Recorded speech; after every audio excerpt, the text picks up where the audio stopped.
ವಿದ್ಯಾರ್ಥಿಗಳೆಲ್ಲರಿಗೂ ನನ್ನ ನಮಸ್ಕಾರಗಳು ಹಾಗೂ ಈ ದಿನದ ಆನ್ಲೈನ್ ತರಗತಿಗೆ ತಮ್ಮೆಲ್ಲರನ್ನೂ ಸ್ವಾಗತಿಸುತ್ತಾ ಈ ದಿನದ ತರಗತಿಯನ್ನು ಪ್ರಾರಂಭ ಮಾಡ್ತಾ ಇದ್ದೇನೆ. In the previous class we discussed about population interactions. There are different kinds of population interactions such as parasitism, predation, commensalism, mutualism, competition, amensalism, etc. So in the last class we discussed about the predation and competition. Now in this class we will discuss about the next type of interaction, that is parasitism. Parasitism. So parasitism, that is ಪರಾವಲಂಬಿತನ ಅಂತ ಕರೀತೇವೆ. In some species, one group of species depends on other group of species for food and shelter. Those are named as parasites. That type of interaction between parasites and the host species, that is called parasitism. ಈಗ ಕೆಲವು species ಅಲ್ಲಿ ಏನಾಗ್ತದೆ, ಅದು complete ಆಗಿ ಮತ್ತೊಂದು ಸ್ಪೀಶೀಸ್ನನ್ನ ಆಹಾರ ಮತ್ತು ಅದರ ಒಂದು ಶೆಲ್ಟರ್ ವಾಸಕ್ಕಾಗಿ ಏನಾಗುತ್ತೆ ಅವಲಂಬಿಸಿರ್ತದೆ. ಅಲ್ಲಿ ಆ ಎರಡರ ನಡುವೆ ನಡೀತಕ್ಕಂಥ ಇಂಟರಾಕ್ಷನ್ ಅನ್ನ ಪ್ಯಾರಾಸೈಟಿಸಮ್ ಅಂತ ಕರಿತೇವೆ. ಸೊ ಈ ಒಂದು ಏನು ಹೋಸ್ಟ್ ಸ್ಪೀಶೀಸ್ ಅನ್ನ ಅವಲಂಬಿಸಿರುತ್ತೆ ಆಹಾರ ಮತ್ತು ವಸತಿಗಾಗಿ, ಅಂತಹ ಸ್ಪೀಶೀಸ್ ಅನ್ನ ನಾವು ಪ್ಯಾರಾಸೈಟ್ಸ್ ಅಂತ ಕರಿತೇವೆ. ಇನ್ ಕನ್ನಡ ಪರಾವಲಂಬಿಗಳು. They always depend on other species for food and shelter. ಯಾವಾಗಲೂ ಕೂಡ ಆಹಾರಕ್ಕಾಗಿ, ವಸತಿಗಾಗಿ, ಆಶ್ರಯಕ್ಕಾಗಿ ಮತ್ತೊಂದು ಸ್ಪೀಶೀಸ್ ಅನ್ನ ಆಶ್ರಯಿಸುವಂತಹ ಆ ಗ್ರೂಪ್ ಏನಿದೆ ಅವುಗಳನ್ನ ನಾವು ಪ್ಯಾರಾಸೈಟ್ಸ್ ಅಂತ ಹೇಳ್ತೇವೆ ಅಥವಾ ಪರಾವಲಂಬಿಗಳು ಅಂತ ಕರಿತೇವೆ. ನಾವು the parasites group of those species interact with host species. That type of interaction is called as parasitism. ಈ ಪ್ಯಾರಾಸೈಟ್ಸ್ಗಳು ಯಾವ ಒಂದು ಜೀವಿಗಳನ್ನು ಅವಲಂಬಿಸಿದೆ ಅವರು ಹೋಸ್ಟ್ ಸ್ಪೀಶೀಸ್ ಆಗ್ತಾರೆ. ಅವ್ರನ್ನ ಏನಂತ ಕರೆಯೋಣ? Host species. ಈಗ ಆ ಪರಾವಲಂಬಿಗಳು ಮತ್ತೆ ಹೋಸ್ಟ್ ಸ್ಪೀಶೀಸ್ ನಡುವೆ ನಡೀತಕ್ಕಂಥ ಇಂಟರಾಕ್ಷನ್ ಏನಿದೆ ಅದನ್ನು ನಾವು ಪ್ಯಾರಾಸೈಟಿಸಮ್ ಅಂತ ಕರಿತೇವೆ. So parasites, a definition for parasites, one group of organisms. They may be microscopic or macroscopic. ಈ ಪ್ಯಾರಾಸೈಟ್ಸ್ ಸೂಕ್ಷ್ಮನೂ ಇದ್ದಾವೆ, ಹಾಗೆ ಮ್ಯಾಕ್ರೋಸ್ಕೋಪಿಕ್ಕು ಇದೆ. ನಮ್ಮ ಕಣ್ಣಿಗೆ ಕಾಣುವಂತಹವು ಕೂಡ ಇದೆ. ಮೈಕ್ರೋಸ್ಕೋಪಿಕ್ಕು ಇದೆ, ಮ್ಯಾಕ್ರೋಸ್ಕೋಪಿಕ್ಕು ಇರ್ತಕ್ಕಂಥ ಪ್ಯಾರಾಸೈಟ್ಸ್ ಅನ್ನ ನಾವು ನೋಡ್ತಾ ಹೋಗ್ತೇವೆ. ಹಾಗಾದ್ರೆ ಡೆಫಿನೇಷನ್ ಫಾರ್ ಪ್ಯಾರಾಸೈಟ್ಸ್ ಏನು ಅಂತ ನಾವು ಡಿಫೈನ್ ಮಾಡಬಹುದು ಪ್ಯಾರಾಸೈಟ್ಸ್ ಅನ್ನ. So parasites they depend upon other species for food and shelter, through which they complete life cycle in the host species. They called parasites. ಪರಾವಲಂಬಿಗಳು ಅಂದ್ರೆ ಅವರು ಯಾವಾಗಲೂ ಕೂಡ ಇನ್ನೊಂದು ಸ್ಪೀಶೀಸ್ ಅನ್ನ ಆಶ್ರಯಿಸಿರುತ್ತಾರೆ ಆಹಾರ ಮತ್ತು ಆಶ್ರಯಕ್ಕಾಗಿ. ಹಾಗೆ ತಮ್ಮ ಜೀವನ ಒಂದು ಚಕ್ರವನ್ನ ಮುಗಿಸ್ಕೊಳ್ತಾರೆ ಆ ಆರ್ಗ್ಯಾನಿಸಮ್ಸ್. ಅಂಥವುಗಳನ್ನ ನಾವೇನಂತ ಕರಿತೇವೆ? ಪರಾವಲಂಬಿಗಳು, ಪ್ಯಾರಾಸೈಟ್ಸ್ ಅಂತ ಕರಿತೇವೆ. That parasites have a special type of evolved mechanism. ಈ ಪ್ಯಾರಾಸೈಟ್ಸ್ ಅಲ್ಲಿ ನಾವು ನೋಡ್ತೀವಿ ಒಂದು ವಿಶೇಷವಾಗಿರ್ತಕ್ಕಂತಹ ಮೆಕ್ಯಾನಿಸಮ್ ಇದೆ ಬಾಡಿ ಸ್ಟ್ರಕ್ಚರ್ ಅಲ್ಲಿ. That one is evolved mechanism. ಹಾಗೆ ಏನಾಗ್ತಾ ಇದೆ, ಇದು ಒಂದು ಕಾಲದಿಂದ ಮತ್ತೊಂದಕ್ಕೆ ಮತ್ತೊಂದು ಹೀಗೆ ಇವಾಲ್ವ್ ಆಗ್ತಾ ಬರ್ತಾ ಇದೆ ಆ ಒಂದು mechanism.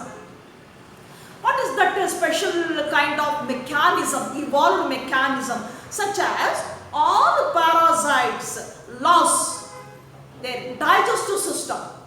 So digestive system is completely or totally absent in all parasites. They need not, because they directly suck or taken food from the host organism. ಇಲ್ಲಿ ಆ ಒಂದು ಇವಾಲ್ವ್ಡ್ ಮೆಕ್ಯಾನಿಸಮ್ ಅಂದಾಗ ಪ್ಯಾರಾಸೈಟ್ಸ್ ಅಲ್ಲಿ ಡೈಜೆಸ್ಟಿವ್ ಸಿಸ್ಟಮ್, ಜೀರ್ಣಕ್ರಿಯೆ ಏನಿದೆ, ಜೀರ್ಣಕ್ರಿಯೆ ವ್ಯೂಹ ಏನಿದೆ, ಅದು ಅಬ್ಸೆಂಟ್ ಆಗಿರ್ತದೆ. ಯಾಕೆ ಅಂದಾಗ ಅವು ನೇರವಾಗಿ ಹೋಸ್ಟ್ ಸ್ಪೀಷೀಸ್ ಇಂದ ಆಹಾರವನ್ನು ಸಕ್ ಮಾಡೋದ್ರಿಂದ ಅವುಗಳಿಗೆ ಡೈಜೆಸ್ಟಿವ್ ಸಿಸ್ಟಮ್ ಬೇಕಾಗಿಲ್ಲ. They need not digestive system. So loss of digestive system. Then ಮತ್ತೇನು ಇವಾಲ್ವ್ಡ್ ನಮ್ಮ ಮೆಕ್ಯಾನಿಸಮ್ ಅನ್ನು ನೋಡಬಹುದು.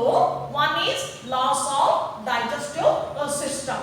Then second one is they have specialised structures such as hook or suckers.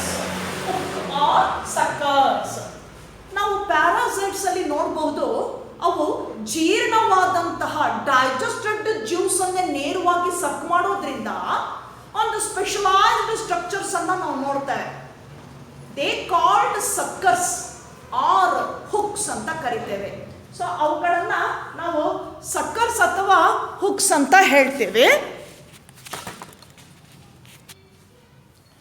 They have hooks and suckers through which they directly suck digested juice from the host species. ನೇರವಾಗಿ ಏನು ಮಾಡುತ್ತೆ, ಈ ಒಂದು structure ಇಂದ pointed structure, so needle like or pointed structure present at the mouth part of parasites. That structure is said to be sucker or hook. So through which they suck digested juice from the host. ಅದರ ಮುಖಾಂತರ ಏನು ಮಾಡ್ತದೆ, ಆ host species ಇಂದ ಜೀರ್ಣವಾಗಿರ್ತಕ್ಕಂತಹ ರಸವನ್ನ ಹೀರ್ಕೊಂಡು ಅದೇನು ಮಾಡುತ್ತೆ, ಬದುಕುತ್ತೆ, survive ಆಗ್ತದೆ.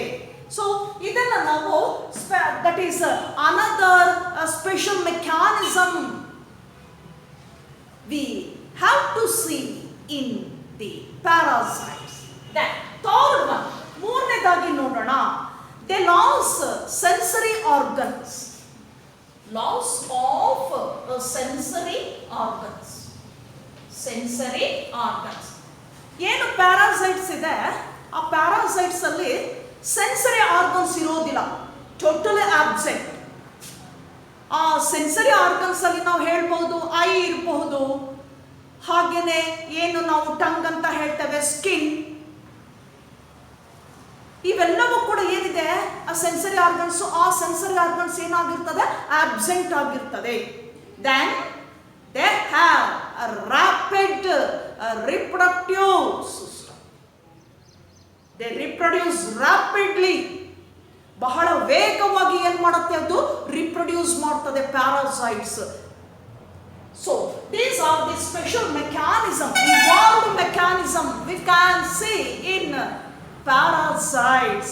One, they have suckers or hook. Then loss of digestive system. Then loss of sensory organs. Now, in parasites, they complete the life cycle within one host or two hosts. ಈ parasites ಏನಿದೆ, life cycle ಅನ್ನು complete ಮಾಡಬೇಕಾದ್ರೆ they depend either one or two host. ಒಂದು ಹೋಸ್ಟಿನಿಂದ life cycle ಅನ್ನು complete ಮಾಡ್ಕೊಳ್ತವೆ, ಇನ್ನು ಕೆಲವು ಟೂ ಹೋಸ್ಟ್ ಇಂದ ಲೈಫ್ ಸೈಕಲ್ ಅನ್ನ ಕಂಪ್ಲೀಟ್ ಮಾಡ್ಕೊಳ್ತದೆ. So parasites complete their life cycle within one or two hosts. ಒಂದು ಅಥವಾ ಎರಡು ಹೋಸ್ಟ್ಗಳಿಂದ ಆ ಜೀವನ ಚಕ್ರವನ್ನ ಏನ್ ಮಾಡುತ್ತೆ, ಅದು ಲೈಫ್ ಸೈಕಲ್ ಅನ್ನ ಕಂಪ್ಲೀಟ್ ಮಾಡ್ಕೊಳ್ತದೆ. For example, you know that malaria disease. So malaria disease. So this malaria disease caused by a protozoan named as Plasmodium vivax. Plasmodium vivax. Plasmodium vivax ಅನ್ನುವಂತಹ ಸೂಕ್ಷ್ಮ ಜೀವಿಯಿಂದ ಪ್ರೋಟೋಜೋವನ್ ಅದು belongs to the phylum Protozoa, class Sporozoa. So sporozoan ಈ ಒಂದು Plasmodium vivax ಏನಿದೆ that causes malaria in human beings, ಮನುಷ್ಯರಲ್ಲಿ malaria ರೋಗವನ್ನು ಹರಡುತ್ತದೆ.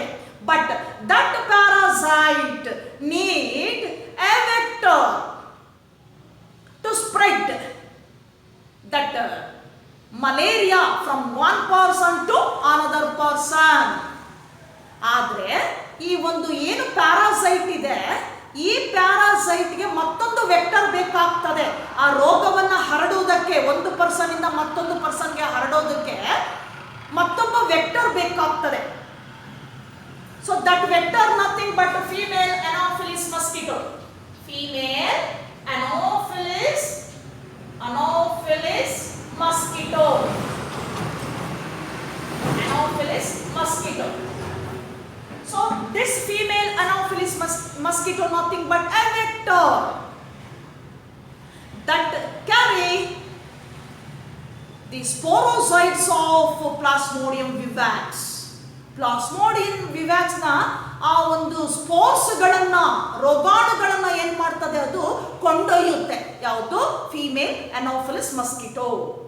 That's why Plasmodium vivax a parasite requires 2 hosts to complete their life cycle. ಅದರ ಜೀವನ ಚಕ್ರವನ್ನು ಮುಗಿಸೋದಕ್ಕೋಸ್ಕರ 2 ಹೋಸ್ಟ್ಗಳನ್ನ ಆಶ್ರಯ ಮಾಡಿಕೊಳ್ತದೆ. One host is man and second host is a vector nothing but a female Anopheles mosquito. So now parasites. So parasites damage hosts structure, internal structures, and they reduce reproductive capacity in hosts. ಕೇವಲ ಆಶ್ರಯ ಅಷ್ಟೇ ಪಡ್ಕೊಳ್ಳೋದಿಲ್ಲ, ಆ ಒಂದು ಹೋಸ್ಟ್ಗಳಲ್ಲಿ ಏನು ಮಾಡುತ್ತೆ, ಅದರ organ ಅನ್ನು damage ಮಾಡ್ತದೆ. ಹಾಗೆ ಅದರ ರಿಪ್ರೊಡಕ್ಟಿವ್ ಕೆಪಾಸಿಟಿಯನ್ನು ಏನು ಮಾಡುತ್ತೆ, ಅದು ರೆಡ್ಯೂಸ್ ಮಾಡುತ್ತೆ. ಆ ಸಾಮರ್ಥ್ಯವನ್ನ ಅದನ್ನ ಕಡಿಮೆ ಮಾಡುತ್ತೆ ಹೋಸ್ಟ್ ಅಲ್ಲಿ. ಯಾವುದು? Parasites. Now types of parasites. Coming to the types of parasites. ಈಗ ಎಷ್ಟು ವಿಧಗಳಿದೆ ಪ್ಯಾರಾಸೈಟ್ಸ್ ಅಲ್ಲಿ ಅನ್ನೋದನ್ನ ನೋಡ್ತಾ ಹೋಗೋಣ. So we can be classified parasite group into 2. 2 groups ಆಗಿ ನಾವು ಕ್ಲಾಸಿಫೈ ಮಾಡ್ತೇವೆ. The first group is called as ectoparasites. Ectoparasites. And the second group is called as endoparasites. Endoparasites. ಹೀಗೆ ನಾವು ಪರಾವಲಂಬಿಗಳು ಏನಿದೆ ಸ್ಪೀಶೀಸು, ಇವುಗಳನ್ನು ನಾವು 2 ಗುಂಪುಗಳಾಗಿ ಮಾಡ್ತೇವೆ. ಒಂದು ಎಕ್ಟೋಪ್ಯಾರಾಸೈಟ್ಸ್ ಅಂತ ಹೇಳ್ತೀವಿ, ಹಾಗೆ ಮತ್ತೊಂದನ್ನ ಎಂಡೋಪ್ಯಾರಾಸೈಟ್ಸ್ ಅಂತ ಕರಿತೇವೆ. So in the ectoparasites group, for example, what is meant by ectoparasites? Those parasites found at outside the body of host. host na ಹೊರಭಾಗದಲ್ಲಿ ವಾಸ ಮಾಡುತ್ತೆ. They live outside the body of host species. ಆ host species ನಾವು ದೇಹದ ಹೊರಭಾಗದಲ್ಲಿ ವಾಸ ಮಾಡ್ತವೆ. ಇವುಗಳನ್ನ ನಾವು ectoparasites ಅಂತ ಕರೀತೇವೆ. Here some examples for ectoparasites. First one, lice in man, ticks in dog, then in plants, cuscuta.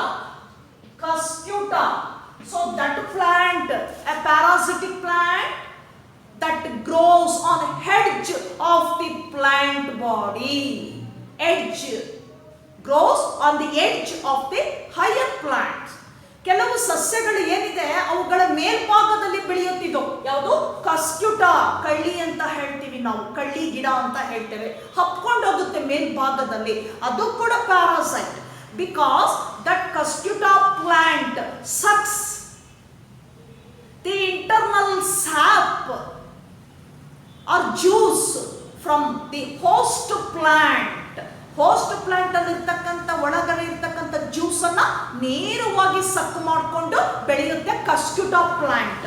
So ಎಕ್ಟೋ parasite ಹೊರಭಾಗದಲ್ಲಿ ಬೆಳೆಯುವಂಥದ್ದು. ದೆನ್ ಲೈಸ್ ಇನ್ ಮ್ಯಾನ್, ಏನು ಹೇನು ಅಂತಿರಲ್ಲ, ಸೊ ಕೂದಲಿಗೆ ಬರ್ತಕ್ಕಂತಹ ಒಂದು ಪ್ಯಾರಾಸೈಟ್ ಹೇನು ಲೈಸ್, ಇದು ಕೂಡ ಬ್ಲಡ್ ಅನ್ನು ಸಕ್ ಮಾಡಿಕೊಂಡು ಈ ಕೂದಲಿನಲ್ಲಿ ಏನಾಗುತ್ತೆ ವಾಸ ಮಾಡ್ತದೆ, ಹೊರಭಾಗದಲ್ಲಿ ವಾಸ ಮಾಡೋದ್ರಿಂದ ಅದು ಕೂಡ ಎಕ್ಟೋ ಪ್ಯಾರಾಸೈಟ್. ದೆನ್ ಟಿಕ್ಸ್ ಇನ್ ಡಾಗ್ಸ್, ಏನು ನಾಯಿಗಳಲ್ಲಿ ಕಂಡು ಬರುತ್ತಲ್ಲ ಸಣ್ಣದಾಗಿರ್ತಕ್ಕಂತಹ ಒಂದು ಏನು ಹುಳ ಅಂತ ಏನು ಹೇಳ್ತೇವೆ ನಾವು, ಅದನ್ನ ಇನ್ಸೆಕ್ಟ್ ಟೈಪ್ ಇರ್ತದೆ, ಅದನ್ನ ನಾವು ಟಿಕ್ಸ್ ಅಂತ ಕರಿತೇವೆ. ಎಸ್ಪೆಷಲಿ ಡಾಗ್ಸ್ ಅಲ್ಲಿ ನಾವು ನೋಡ್ತೀವಿ, ಅದು ಕೂಡ parasite. So these are good examples for ectoparasites. Now coming to the second group, endoparasites. Endoparasites ಗೆ ಬರೋಣ. Endo means inside the host body. So endoparasite, definition for endoparasites: those parasites found inside the body of host, or they live inside the body of host species. So inside the body some organs like lungs, kidney, liver, RBCs, etc.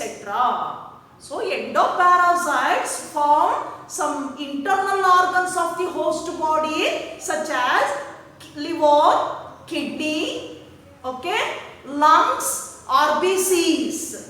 Liver ಅಲ್ಲಿ ಕಂಡು ಬರಬಹುದು, ವಾಸ ಮಾಡಬಹುದು, ಕಿಡ್ನಿಯಲ್ಲಿ ವಾಸ ಮಾಡಬಹುದು, RBCs.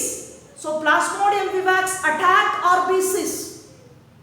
Red blood corpuscles attack ಮಾಡುತ್ತದು plasmodium vivax, malaria ರೋಗವನ್ನು ಹರಡುವಂಥದ್ದು. ಹೀಗೆ ಒಳಭಾಗದ ಅಂಗಾಂಗಗಳಲ್ಲಿ ಏನ್ ಮಾಡ್ತದೆ, ಸರ್ವೈವ್ ಆಗ್ತದೆ endoparasites. So examples for endoparasites ಯಾವ್ದು ಕೊಡ್ಬೋದಾಗಾದ್ರೆ ಎಂಡೋಪ್ಯಾರಾಸೈಟ್ಸ್ ಗೆ, that is round worm, tape worm. So liver fluke, another good example that survives in the liver of sheep. So liver fluke, these are examples for endoparasites.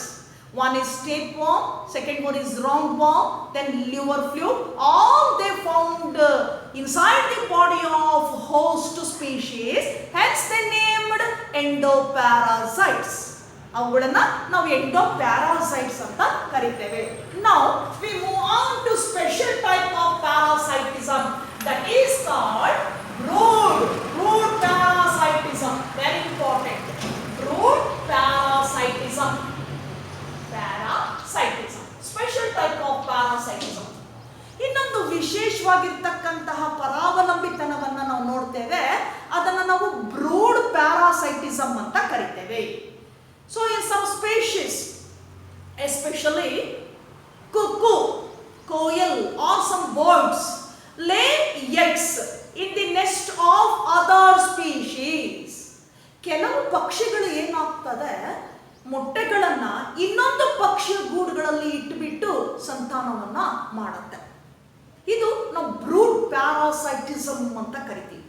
So good example for this type of parasitism, that is koel or cuckoo. ಕೋಗಿಲೆ ಅಂತ ನೀವೇನು ಹೇಳ್ತಿರಲ್ಲ ಅದು. koel or cuckoo lays eggs in the nest of crow. ಕಾಗೆಯ ಗೂಡಿನಲ್ಲಿ ಮೊಟ್ಟೆಗಳನ್ನ ಇಡುತ್ತದೆ. ಕಾಗೆಯ ಗೂಡಿನಲ್ಲಿ ಮೊಟ್ಟೆಗಳನ್ನ ಇಡ್ತದೆ ಯಾವುದು, ಕೋಗಿಲೆ. ಆ ಮೊಟ್ಟೆಗಳನ್ನ ಇಟ್ಬಿಟ್ಟು ಕಾಗೆ ಏನ್ ಮಾಡುತ್ತೆ, ಅದನ್ನ ಫಿಮೇಲ್ ಕ್ರೋ ಏನ್ ಮಾಡ್ತದೆ, ಅದನ್ನ ಇನ್ಕ್ಯುಬೇಟ್ ಮಾಡಿ ಆ ನಂತರ ಏನಾಗ್ತದೆ, ಅದು ಹ್ಯಾಚ್ ಔಟ್ ಆಗ್ಬಿಟ್ಟು ನ್ಯೂ ಆಫ್ ಸ್ಪ್ರಿಂಗ್ಸ್ ಏನಾಗ್ತದೆ, ಕಮ್ಸ್ ಔಟ್, ಹೊರಗಡೆಗೆ ಬರ್ತದೆ. So this is a good example for brood parasitism.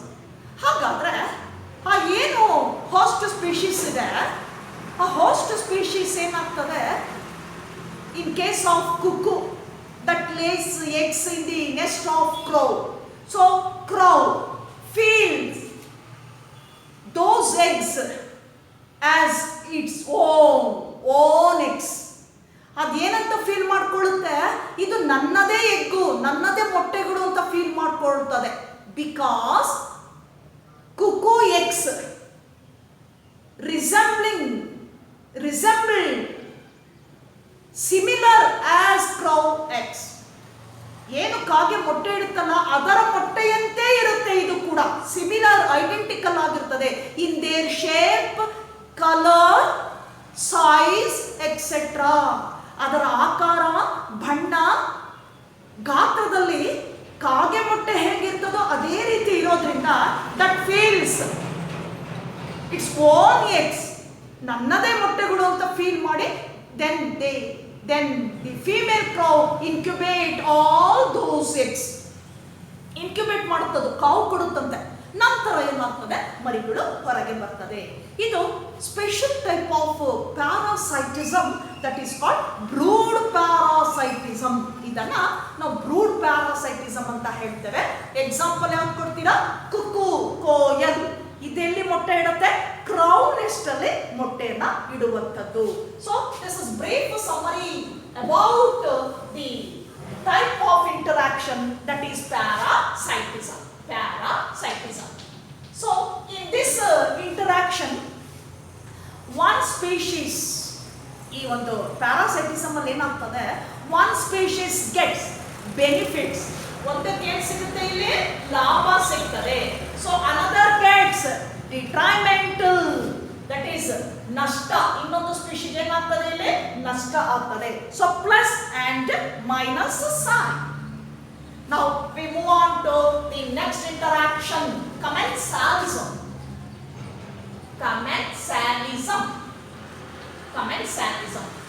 So in this type of interaction, one species get benefits, then another species neither harmed nor benefited. ಒಂದು species ಏನಾಗ್ತದೆ? ಲಾಭ ಆಗ್ತದೆ commensalism interaction ಅಲ್ಲಿ. ಮತ್ತೊಂದು species ಏನಾಗ್ತದೆ? ಲಾಭನೂ ಇಲ್ಲ, ನಷ್ಟನೂ ಇಲ್ಲ. So that is zero, neutral.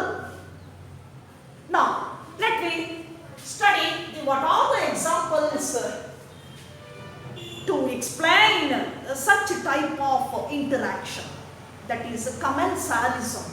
Now in commensalism, for example, so orchid plant, orchid epiphyte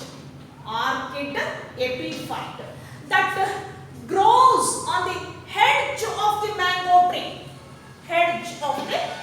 tree. ಏನು ಈ ಒಂದು ಆರ್ಕಿಡ್ ಎಪಿಫೈಟ್ ಇದೆ? ಎಪಿಫೈಟ್ ಅಂದ್ರೆ ಮೇಲೆ ಬೆಳೆಯುವಂಥದ್ದು, ಹೌದಾ? ಅದು ಭೂಮಿನಲ್ಲೂ ಅಲ್ಲ.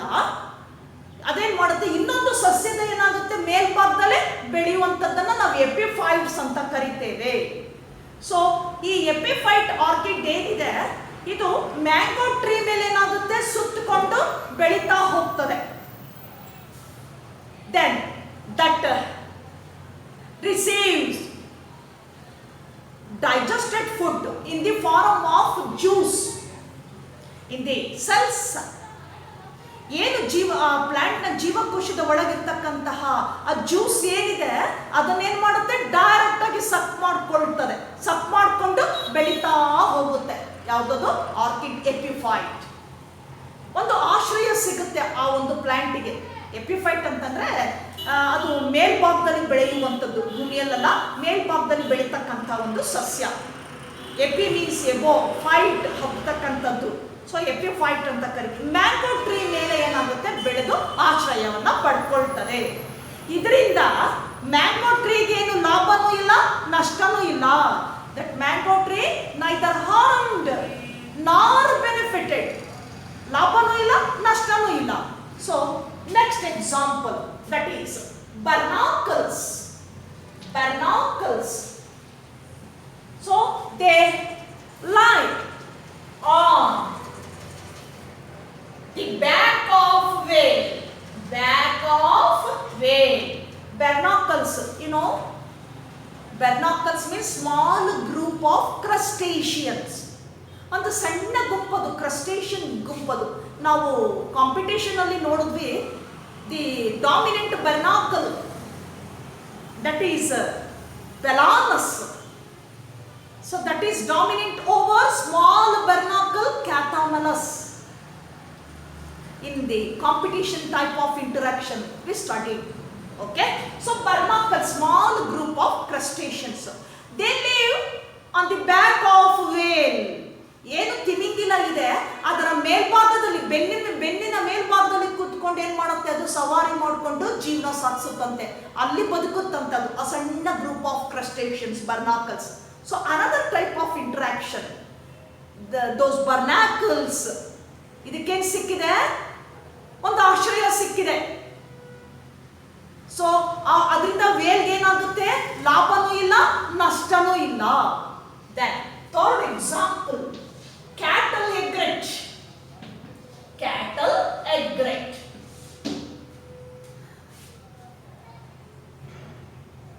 Cattle egret. In the field, so many cattle, cows or graze. ಏನಾಗ್ತಾ ಇರ್ತದೆ, ನಾವು ಫೀಲ್ಡ್ ಅಲ್ಲಿ ನೋಡ್ತೀವಿ, ಮೇಯ್ತಾ ಹೋಗ್ತಾ ಇರ್ತದೆ ಹಸುಗಳು, ಮತ್ತೆ ಏನು ಒಂದು ಬಫೆಲೋಸ್ ಇರ್ಬೋದು, ಅವುಗಳೆಲ್ಲ ಏನಾಗುತ್ತೆ, ಹುಲ್ಲನ್ನು ತಿಂತ ಫೀಲ್ಡ್ಗಳಲ್ಲಿ ಏನಾಗುತ್ತೆ, ಮೇಯ್ತಾ ಮುಂದಕ್ಕೆ ಹೋಗ್ತಾ ಇರ್ತದೆ ಫೀಲ್ಡಲ್ಲಿ. ಅದ್ರ ಜೊತೆಗೆ ನೀವು ಒಂದು ವೈಟ್ ಎಗ್ರೆಟ್ ಕೊಕ್ಕರೆ ನಾವು ನೋಡ್ತೀವಿ, ನಾವು ಜೊತೆನಲ್ಲೇ ಹೋಗ್ತಾರೆ ಅಲ್ವಾ, ಅದು ಅದ್ರ ಜೊತೆನಲ್ಲೇ ಹೋಗ್ತದೆ. That is the type of interaction commensalism. Here in cattle egret, they always move along with the cattle. ಆ ಕ್ಯಾಟಲ್ಸ್ ಜೊತೆನೇ ಮೂವ್ ಆಗ್ತಾ ಹೋಗ್ತದೆ. By that time, when that cattle grazing, so that cattle stirred, the flesh results come out of insects. ಯಾವಾಗ ಆ ಒಂದು cattle ಮೇಯ್ತಾ ಹೋಗುವಾಗ, ಹುಲ್ಲನ್ನು ತಿನ್ನುತ್ತಾ ಮೂವ್ ಆಗುವಾಗ, ಹುಲ್ಲಿನ ಒಳಗಡೆ ಇರ್ತಕ್ಕಂಥ ಇನ್ಸೆಕ್ಟ್ಸ್ ಏನಿದೆ, ಈ ಇನ್ಸೆಕ್ಟ್ಸ್ ಏನಿದೆ ಪ್ರಿಡೇಟರ್ಸ್, ಆ ಹುಲ್ಲನ್ನು ತಿನ್ನುವಂತ ಭಕ್ಷಕರು, ಯಾವಾಗ ಇದು ಸ್ಟರ್ ಮಾಡ್ತಾ ಹೋಗುತ್ತೋ, ಈ ರೀತಿ ಅದನ್ನ ಅಲ್ಲಾಡಿಸ್ತಾ ಹೋಗುತ್ತೋ ಹುಲ್ಲನ್ನ, ಆಗೇನಾಗ್ತದೆ, ಅದರೊಳಗಿರ್ತಕ್ಕಂಥ ಇನ್ಸೆಕ್ಟ್ಸ್ ಏನಾಗ್ತದೆ, ಹೊರಗಡೆ ಬರ್ತದೆ.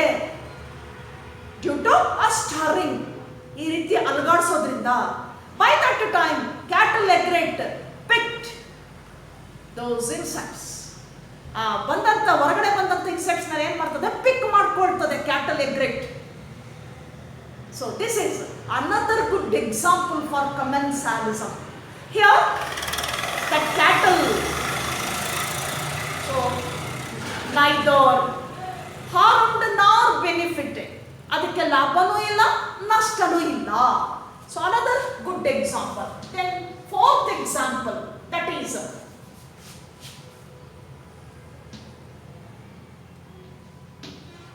in sea anemones. Sea anemones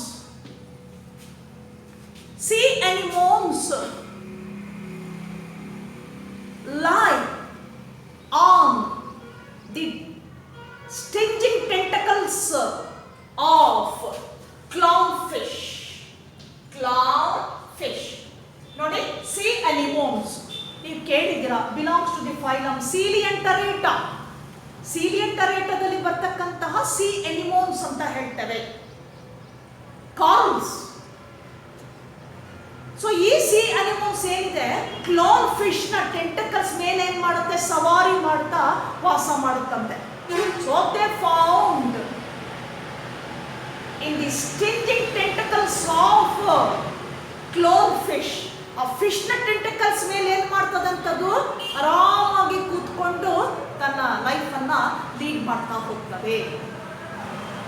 So these are good examples how these two species interact with interspecific interaction. So one species get benefits and another species neither harmed nor benefited. ಅದಕ್ಕೆ ಲಾಭನೂ ಇಲ್ಲ ನಷ್ಟನೂ ಇಲ್ಲ, ಇನ್ನೊಂದಕ್ಕೆ ಪೂರ್ಣವಾದ ಲಾಭ ಸಿಗ್ತದೆ. So plus and zero, neutral. So this is the brief summary of commensalism.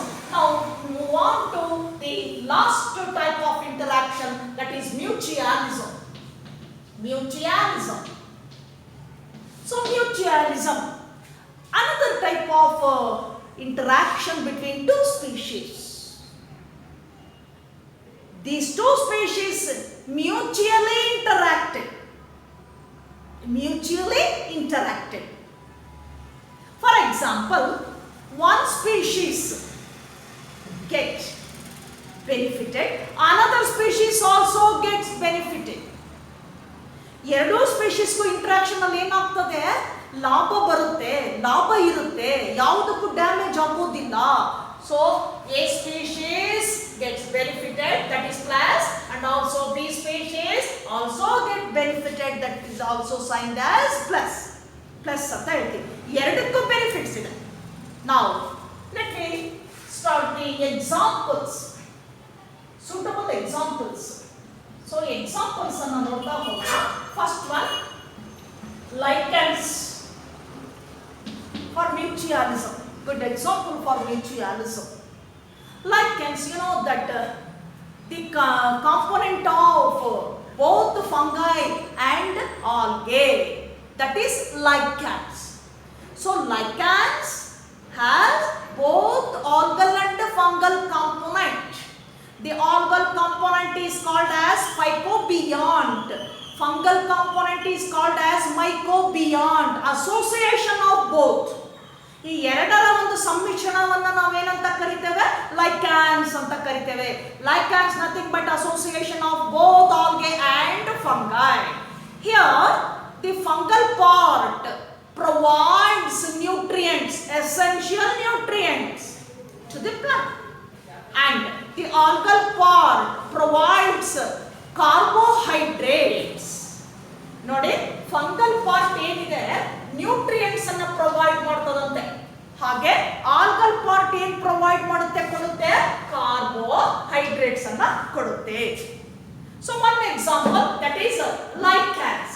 Now the second example, so you know the plant, in plants pollination event, in plants pollination event. So plants during pollination they need animal agents to bring pollination. ಸಸ್ಯಗಳಲ್ಲಿ, ಹೂ ಬಿಡ್ತಕ್ಕಂಥ ಸಸ್ಯಗಳಲ್ಲಿ ಈ ಒಂದು ಪರಾಗಸ್ಪರ್ಶ ಕ್ರಿಯೆ ಒಂದು ಮುಖ್ಯವಾದ ಘಟ್ಟ, ಅದು ಈವೆಂಟ್. ಇಲ್ಲೇನಾಗ್ತದೆ, ಆ ಒಂದು ಸಂದರ್ಭದಲ್ಲಿ ಸಸ್ಯಗಳು ಅನಿಮಲ್ ಏಜೆಂಟ್ಸ್ ಅನ್ನ ಬಳಸ್ಕೊಳ್ತವೆ. ಪಾಲಿನೇಟರಿ ಏಜೆಂಟ್ ಆಗಿ required for plant pollination event. They carry pollination in plants. Example, bees, birds, lizards, honeybees. These are all good pollinatory agents, bring pollination in plants. So by that time animals receive nectar from the plant. ಆ ಸಂದರ್ಭದಲ್ಲಿ ಏನು ಮಾಡುತ್ತೆ, animals ಅಥವಾ ಹನಿಬೀಸ್ ಇರ್ಬೋದು, ಆ ಗ್ರೂಪಲ್ಲಿ nectar ಅನ್ನು ತಗೊಳುತ್ತೆ, ರಿಸೀವ್ ಮಾಡ್ಕೊಳ್ತದೆ. Then plants also rewarded to animals in the form of pollen grains. ಹೌದಪ್ಪ, ನಾನು ನೆಕ್ಟರ್ ಅನ್ನು ಕೊಟ್ಟಿದ್ದೀನಿ, ಹಾಗೆ ನೀವು ಪಾಲಿನೇಷನ್ ಅನ್ನು ಮಾಡಿಕೊಡಿ, ಅದಕ್ಕೆ ನಾನು ಪೋಲನ್ ಗ್ರೈನ್ಸ್ ಅನ್ನು ಕೊಡ್ತೀನಿ. ಈ ರೀತಿ ಏನಾಗಿದೆ, ಇಂಟರ್ ಸ್ಪೆಸಿಫಿಕ್ ರಿಯಾಕ್ಷನ್ ಆಗ್ತದೆ, ದಟ್ ಈಸ್ ಇಂಟ್ರಾಕ್ಷನ್ ಆಗ್ತದೆ ಪ್ಲಾಂಟ್ಸ್ ಮತ್ತೆ animals. So this is one of the type of co-evolution in plants and animals. Such type of interaction, during the type of interaction between plants and animals, that is nothing but co-evolution. ಎರಡರೂ ಕೂಡ evolve ಆಗುವಂತ mechanism ಅನ್ನ ನಾವಲ್ಲಿ ನೋಡ್ತಾ ಹೋಗ್ತೇವೆ. Then in case of fig or ficus plant, ನೀವೆಲ್ಲ ಕೇಳಿದಿರ ಅಂಜೂರ, fig or ficus plant. Ficus, ಅಂಜೂರ ಅಂತ ಹೇಳ್ತೇವೆ ನಾವು. ಇಲ್ಲೇನಾಗ್ತದೆ, that plant needs regular pollinatory agent, that is wasp. Wasp ಅಂತ ದುಂಬಿಯನ್ನ ಒಂದು ಆಕರ್ಷಿಸಿದೆ, ಅದು ಅದೇ ಅದರ ರೆಗ್ಯುಲರ್ ಪಾಲಿನೇಟರಿ ಏಜೆಂಟ್. ಆ ದುಂಬಿಯಿಂದಲೇ ಪಾಲಿನೇಷನ್ ಆಗುವಂಥದ್ದು ಫೈಕಸ್ ಅಥವಾ ಫಿಗ್ ಪ್ಲಾಂಟ್ ಅಲ್ಲಿ, ಅಂಜೂರದ ಗಿಡದಲ್ಲಿ, ಸಸ್ಯದಲ್ಲಿ. By that time that female wasp lay eggs in the position of oviposition of the flower.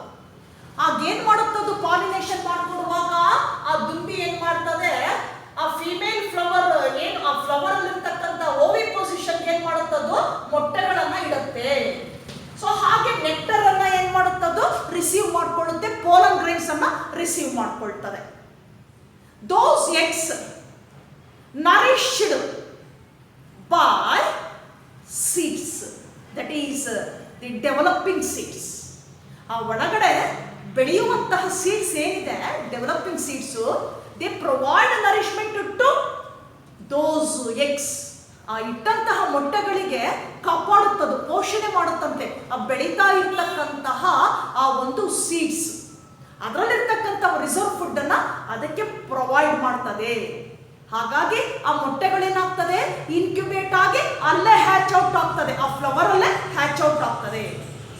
So this is a beautiful example for that is mutualism. Both gets benefit. ಎರಡಕ್ಕೂ ಲಾಭ ಇದೆ ಇಲ್ಲಿ. ಪ್ಲಾಂಟ್ಗೂ ಲಾಭ ಉಂಟು, ಹಾಗೆ ಆ ವ್ಯಾಸ್ಗೂ ಕೂಡ ಲಾಭ ನೋಡ್ತೇವೆ. Then another good example for mutualism, that is in the Mediterranean orchid. Mediterranean orchid. So orchid plants produce attractive colorful flowers. ಈ ಆರ್ಕಿಡ್ ಸಸ್ಯಗಳು ಏನಿದೆ, ತುಂಬಾ ಆಕರ್ಷಿತವಾಗಿರ್ತಕ್ಕಂಥ, ಆಕರ್ಷಿತ ಬಣ್ಣದಿಂದ ಕೂಡಿರ್ತಕ್ಕಂಥ ಹೂಗಳನ್ನು ಬಿಡುತ್ತೆ ಆರ್ಕಿಡ್. ಈ ಹೂಗಳಿಗೆ ಅಟ್ರಾಕ್ಟ್ ಆಗಿ ಏನಾಗುತ್ತೆ, ಸಾಕಷ್ಟು ದುಂಬಿಗಳು ಆ ಹೂಗೆ ಅಟ್ರಾಕ್ಟ್ ಆಗಿ ಬರುತ್ತೆ. ಬಂದಾಗ ಏನಾಗ್ತದೆ, ಅಲ್ಲಿ ಪಾಲಿನೇಷನ್ಗೂ ಸಹಾಯ ಮಾಡುತ್ತೆ. ಹಾಗೆ ಇನ್ನೂ ಒಂದು ಟೈಪ್ ಅಲ್ಲಿ ಏನಾಗ್ತದೆ, ಕೆಲವು ಆರ್ಕಿಡ್ ಪ್ಲಾಂಟ್ಸ್ ಅಲ್ಲಿ ಒಂದು ಸೂಡೋ ಪಾಪ್ಯುಲೇಷನ್ ಆಗ್ತದೆ. ಹೇಗೆ ಅನ್ನೋದನ್ನ ಒಂದು ಎಕ್ಸಾಂಪಲ್ ಇಂದ ನೋಡೋಣ. That is the Mediterranean orchid named as Ophrys employs. Ophrys employees.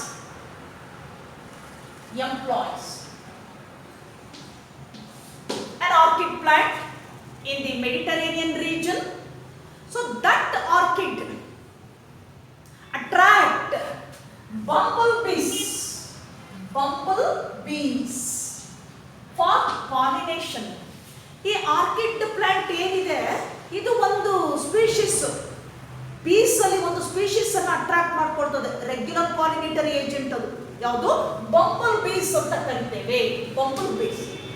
ಈ ಬಂಬಲ್ ಬೀಸ್ ಅಲ್ಲಿ ಏನಾಗ್ತದೆ, the petal of that orchid, ಆ ಆರ್ಕಿಡ್ ಫ್ಲವರ್ ಏನಾಗಿದೆ ಪೆಟಲ್ ಅದರದ್ದು, ಆ ಒಂದು ಪೆಟಲ್ ಏನಿದೆ orchid flower petal, just similar to the wing of female bumble bee. ಆ ಫೀಮೇಲ್ ಬಂಬಲ್ ಬೀ ಒಂದು ವಿಂಗ್ ಏನಿದೆ, ಆ ವಿಂಗ್ ಅನ್ನೇ ಹೋಲುತ್ತಂತೆ petal. In their colour, size and shape.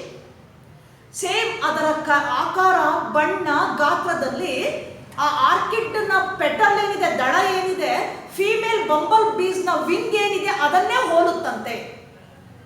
That's why the male bumble bee attracted to that orchid flower just feels as a female bee.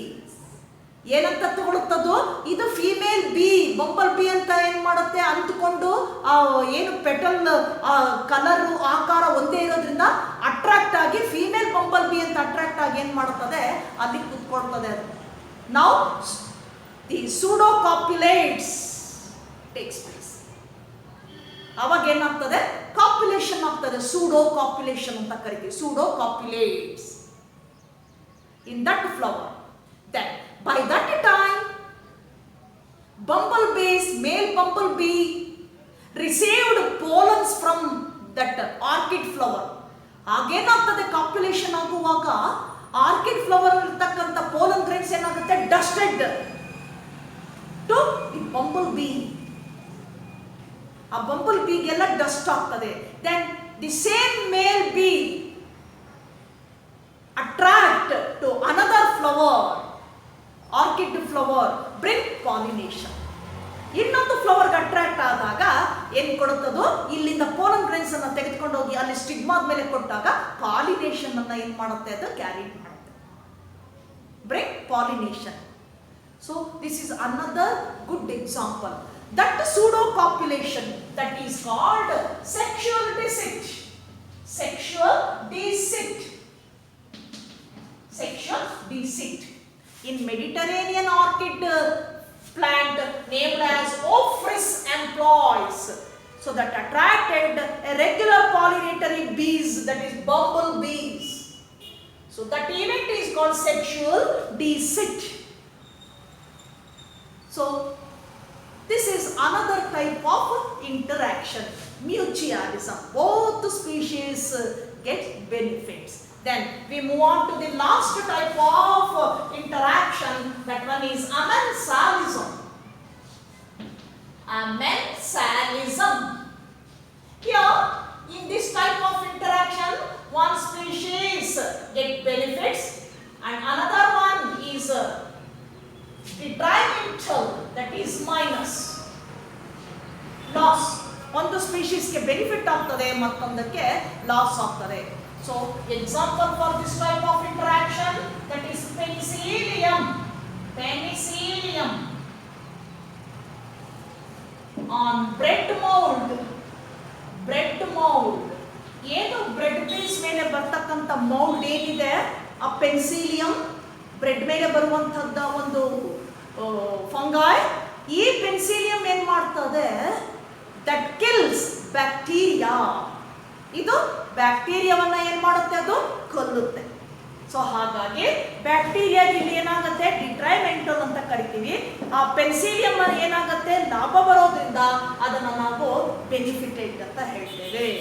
This is rare. This type of interaction is very rare. So amensalism, that type of interaction is called as amensalism. So this completes the chapter organism and population in ecology unit.